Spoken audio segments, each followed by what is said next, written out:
Alors nous avons choisi la solution SAP Screen Personas parce qu'on avait donc besoin de simplifier nos écrans et d'avoir des écrans qui étaient, on va dire, uniformisés. On souhaitait donc donner à l'utilisateur un écran sur lequel il pouvait faire une fonction et sans forcément savoir quel était le programme ou quel était le back-end du système.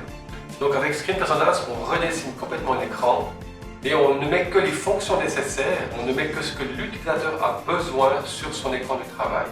Alors un autre argument, c'était clairement aussi la formation des end-users. Étant donné qu'on sait tous que SAP n'a pas une vocation d'avoir un écran très intuitif et convivial, avec Screen Personas, on a vraiment pu redessiner l'écran et le simplifier au maximum.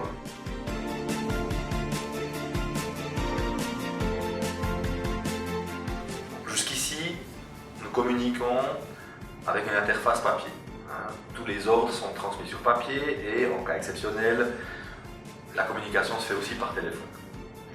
Le challenge pour nous depuis un certain temps, c'est de faire une transition à une virtualisation de cette communication.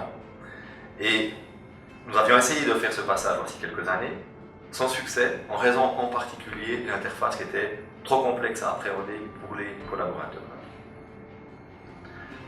On s'est alors rendu compte à quel point une interface simple, facile d'utilisation, intuitive, était essentielle pour assurer le succès d'un projet de transition de ce type-là. Lorsqu'on a mis en œuvre la solution informatique, voici environ 2 mois, je m'étais attendu à des réticences de la part des collaborateurs. Ça n'a pas été le cas. Les collaborateurs, sans pour autant avoir été formés à l'utilisation, ont été contents de la solution dès le premier jour, pour la majorité. Je suis convaincu que ce changement a eu un effet motivant sur nos collaborateurs et leur a donné plus d'indépendance qu'ils en avaient jusqu'ici. Il est complexe de faire simple. Ça me fait penser à une phrase de Léonard de Vinci qui dit que la simplicité est la sophistication ultime.